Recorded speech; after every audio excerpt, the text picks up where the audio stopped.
Well, great to be with all of you today. We're excited to have an opportunity to talk to the face of Canada in Washington and the face of Washington in Ottawa. Great to be, we have some excellencies here. I thought we'd lead off dealing with primarily bilateral issues because we just had the previous panel.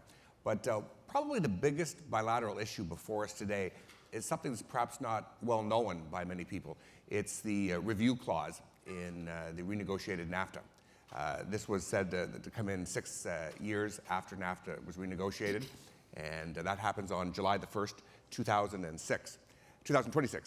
So maybe I could start off with you, Ambassador. Can you tell us about that and what it entails? Absolutely.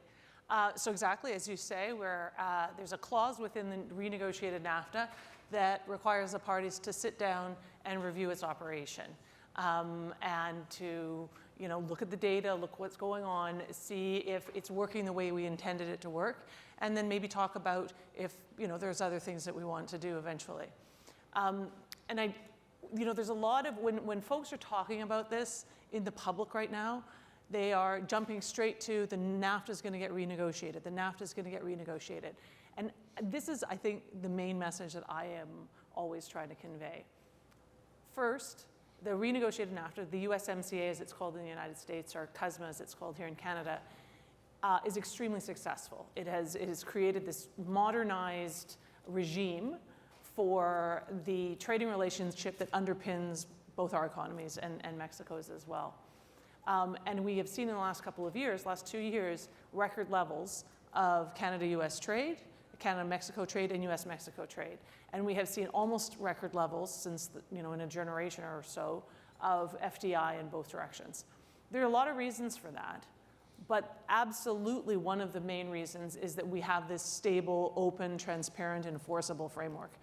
And so as we go into this review, I think that the number one responsibility of governments is to make sure that as we're looking at what's working, and it is obviously, by the facts, working well, make sure that we are not destabilizing and creating insecurity in the marketplace. Because honestly, what has, I think, led to the success or been a major contributor of the success of our economic integration and growth in the past couple of years is precisely that stability that that agreement put in place. Great. Ambassador Cohen, I mean, this joint review has been called unique. It's been called unprecedented. One of the central tenets of a free trade agreement is to bring security and predictability to the trading and economic relationship. Does this renegotiation, does this review really give the United States a lot of leverage? So one of the things, and Ambassador Hillman and I have said this to each other, I'm worried people are going to stop inviting us to appear together because we basically always agree. And I think what Ambassador Hillman just said is exactly the way I feel about the agreement. And by the way, it's not a renegotiation. You corrected yourself. It's a review. And it's built into the process. The way we look at USMCA, CUSMA, is that it has been working well. And I have a basic principle that I try and live my life by, which I think applies here, which is a very simple statement: if it ain't broke, don't fix it. And we think it's generally been working quite well. There's no interest in the United States in renegotiating the agreement.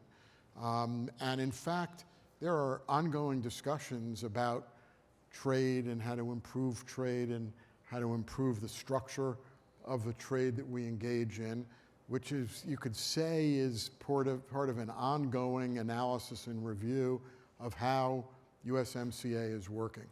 And I'll give just an example. We all talk about 6-year review, 2026, so little known fact, don't want to create any panic in the audience. There are actually 2 chapters in USMCA that have a 5-year review, including the labor chapter. And there have already been active discussions, conversations, no stimulus to have dramatic change or renegotiate, and that's like a ripple in the world. People don't even realize it's happening, and that's what the USMCA review process is all about. Ambassador Hillman, when we sat down, Canada sat down with the newly elected President Trump, many said that the U.S. would be on the offensive and we would be on the defensive. How do you see the review? Yeah, so I don't see it that way because I think that in our bilateral relationship with the Americans, but also with Mexico, we're an ecosystem. And each country brings something in particular to the relationship. Back from the time of the Canada-U.S. trade agreement to the NAFTA to now, we have developed this symbiotic relationship where we're doing different kinds of things, some of the same things, but different kinds of things in mutual support of each other. And I'm not going to suggest that the renegotiation was stress-free. It was tough. It was a serious negotiation. But ultimately, what got us where we need to go was the recognition, not just in the White House, although there, but across U.S. political landscape, Canadian political landscape, Mexican political landscape, and most importantly, our business communities, that this was and is the fundamental underpinning of a lot of our business success. And therefore, in that sense, to your question, we all have power in that conversation because we all contribute to a piece of that puzzle that creates our mutual prosperity. Ambassador Cohen, how do you see Canada and the U.S. working together on this so we simply don't relitigate every concession that has been granted back from 1987-88 through the most recent renegotiation? So again, I think you start with a basic philosophy about what the review mechanism in CUSMA, I'm in Canada, so I'll call it CUSMA, in CUSMA is all about. And it's not an opportunity to renegotiate. That was never the intention of the clause. And I think if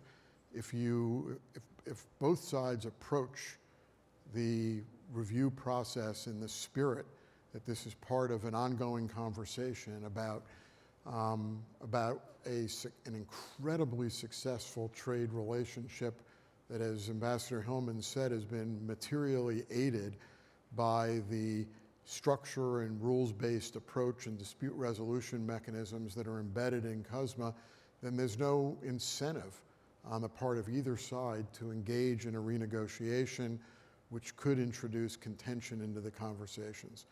And that's, I think our governments both governments are calmer about this than some of the external forces in the media, because I think we both understand and appreciate the ongoing and living nature of USMCA and its provisions, and as the United States begins its thinking about what we might want to talk to Canada about in the review process, we're certainly approaching it with that basic philosophy in mind. Okay. A huge political issue in the United States is the border. It doesn't really bring out the best in many people. 95% of the border issue we hear about is obviously on the south, but increasingly it's becoming a northern issue. We see the creation of a new congressional caucus on northern border security, which is a concern. Canada, Ambassador, doesn't want to ever be seen as being the problem. We want to be seen as being part of the solution. What can we do to respond to this challenge? That's a good question. It's interesting, this the issue of the discussion around the northern border, sort of in a, if I can just be honest, in a politicized way in Washington, ebbs and flows. And it has since I've been there. And what we find is that as a lot of attention is being paid to the southern border, sometimes folks, especially those who are located in the northern states, will say, well, wait a minute, we have a border too. We want to look at what's going on there. And the reality is that our border between Canada and the United States is remarkably secure. It is remarkably resilient. Could we do better? Yes, always, right? In terms of, in particular, the flow of goods and services, the creation of efficient infrastructure that's fit for purpose for today. All of those kinds of things, I think we always need to be very vigilant to make sure that we're doing as much as we can. Just to your first, sort of the first line of discussion in this conversation, we want this relationship to grow, we can't do it without the infrastructure to support it. So I think that that is very, seen to be very, very positive. Then it becomes a question of security at the border, and that is human security, right? People moving back and forth, illicit goods moving back and forth. And there, what we have is agencies that work together every day all the time, right? And are looking at where problems arise, where challenges arise, where we need to be working together more. And on this regard, I'd like to focus just for a second on last spring when President Biden came to Ottawa. We announced the update of something called the Safe Third Country Agreement. And I'm sorry, this is going to be a little geeky, but I actually really think it's important. Canada and the United States have an agreement whereby we have decided that both of our two countries are safe. And therefore, an asylum seeker who is in one country cannot present themselves either at the border or between ports of entry and try and seek asylum in the other country. We can turn them back and say, no, you started in the United States is safe, please go seek your asylum claim there, and vice versa. What this means is that there is essentially there's no really reason for there to be asylum seekers as between our two countries ever. So this creates I think, a very strong common commitment to the security of asylum seekers, but also to the manageability of our border when it comes to human movement. And we've been talking a lot last night and today about how one of the keys to Canadian-US success economically is attracting workers, having fit-for-purpose immigration systems. In my opinion, in Canada, the social license that we have to have a very forward-leaning immigration system comes from the fact that we are able to have a good, solid management of our borders. And our ability to have a good, solid management of our borders is depending on this great participation and cooperation and legal infrastructure that we have with our American friends. So I think it's a very good thing. I do think it gets caught up in politics, and then it behooves people like myself and Ambassador Cohen to get in there and actually talk about the facts at the northern border, what's really going on and how well it's working. And doesn't mean it's perfect. It's the longest land border in the world, so it needs constant attention and resources, but I wouldn't swap it for any other one that I know of. Ambassador, the numbers really are surging. The U.S. Customs and Border Control reported that in 2021, 27,180 illegal crossings happened, but last year it rose to 189,402. These people are not just from Canada, not just from Mexico, but the third biggest country is India. What more can Canada do to respond to this challenge? And is it not an opportunity where Canada could aggressively work with the United States to tackle this problem, so that American officials in Washington could say to Mexico, why can't you do more of what Canada does? So actually, these days, the largest population, and we have to distinguish between crossing the border and asylum seekers, but the largest numbers of people crossing the border, the northern border, are actually Indian. I mean, far more than Mexican. I'm talking about the northern border now. But the basic answer to your question is we're doing that. Yeah. There's constant communication. There's a lot of, there's a daily review of border crossings and the demographic makeup of those border crossings, what's creating those particular incentives for those border crossings, and what we need to do about it. So that's happening on an ongoing basis. I would say one of the things we believe, not completely pinned down, is that with respect to the Indian border crossings, that a substantial share of those are occurring through fraud. That is, people have fraudulent papers. They're not even legitimate papers. And that's, to the extent that proves out, that is something that Canada, the United States, and our border agencies can work together on to identify, clamp down, and potentially control those large number of crossings that are happening across the northern border. Can I just jump in for a second? Because I think it's really important, and this is where things get really complicated. The numbers that you actually cite, John, are people who present themselves at the border, Right. who are then turned away. So the surge is not people who actually go from Canada into the United States. It's people who present, those figures that you cited, is an uptick in people who are in Canada, who go to a port of entry, try to get into the United States, and are turned back. And they're turned back because of this safe third country agreement that we have. Also, some of those are folks who are trying to go between ports of entry, and that does exist. If they are apprehended, they can be sent back. But the number of apprehensions, and this is in both directions, because we're talking about north to south illegal movement, but just on basic numbers, there are a lot more Americans that are seeking to enter into Canada historically than the other way around, right? So it's a two-way street here. This isn't just a Canada problem, it's a Canada-US problem. But those numbers represent 0.3% of what the total number of individuals who are trying to or are succeeding in crossing the border irregularly into the United States, 0.3%.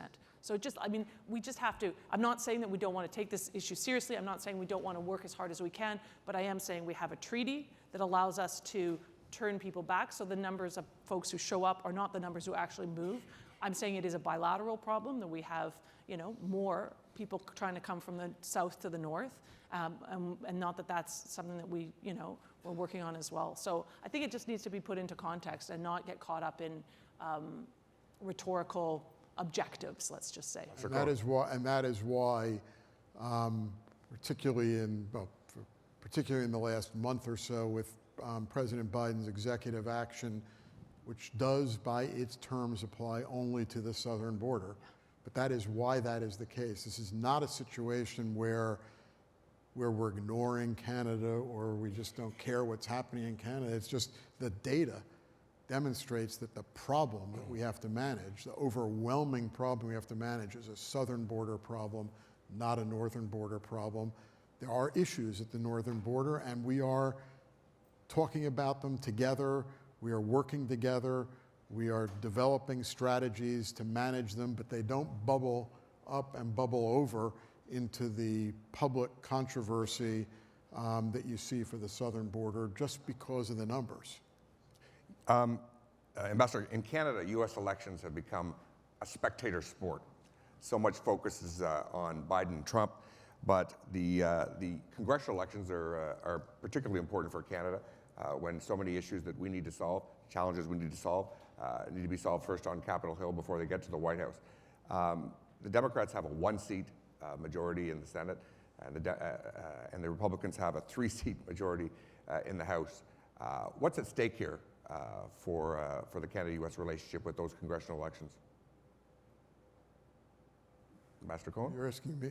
All right. So I think I've developed a reputation in 2.5 years in Canada about being open and candid and being willing to answer any question.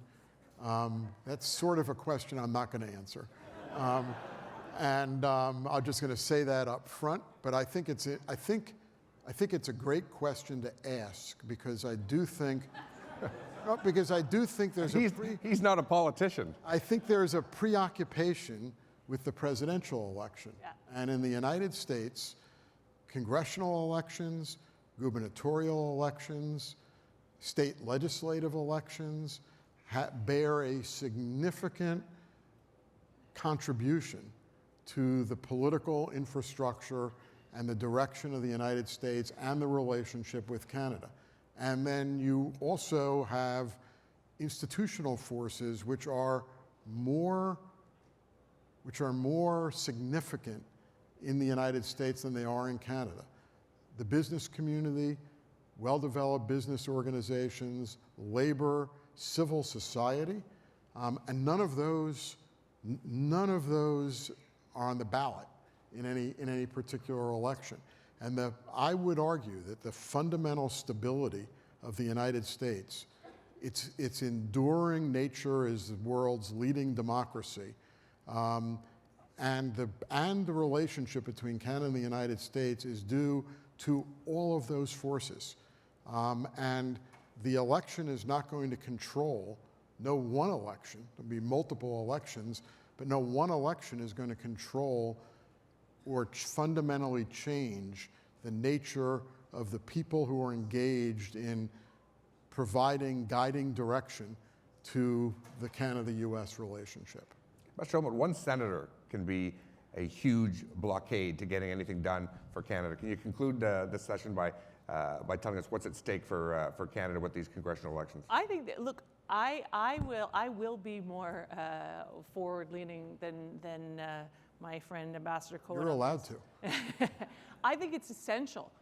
We are, and this is, whether we have a Democrat or a Republican in the White House, historically, we have always needed to make sure that we have strong ties, good lines of communication with the legislative body in Washington and with state-level governments, because the things that we are trying to solve or the things that we are trying to advance are not all driven out of the executive branch. The IRA is a really good example. The Inflation Reduction Act was a piece of legislation that was under development, and that it was being worked on Capitol Hill. There were things in that legislation that were not going to be very beneficial to Canada with respect to critical minerals and battery production. And in order to get our voices heard, it wasn't just a question of talking to the White House, because they didn't hold the legislative levers for that piece of legislation. And so what we had to do was activate relationships, not in the moment when we had something that we needed to get done, but actually activate relationships that we had been nurturing and should be nurturing, 7 days a week, 365 days a year, to demonstrate the value and the importance of maintaining strong, resilient Canada-US supply chains, for example, in that situation, or access to Canadian critical minerals, for example. Those relationships are crucial, and we could not have had that success simply by focusing on what's happening in the White House. That was under a Biden administration. Under a Trump administration, the NAFTA renegotiation, it was essential for us to get out on the Hill to representatives from across the country, but to get down into states. I spent some time in Nebraska on the floor of a manufacturing facility that made farm equipment, to talk to the folks there about how 70% of what they were manufacturing in that facility was being exported to Canada.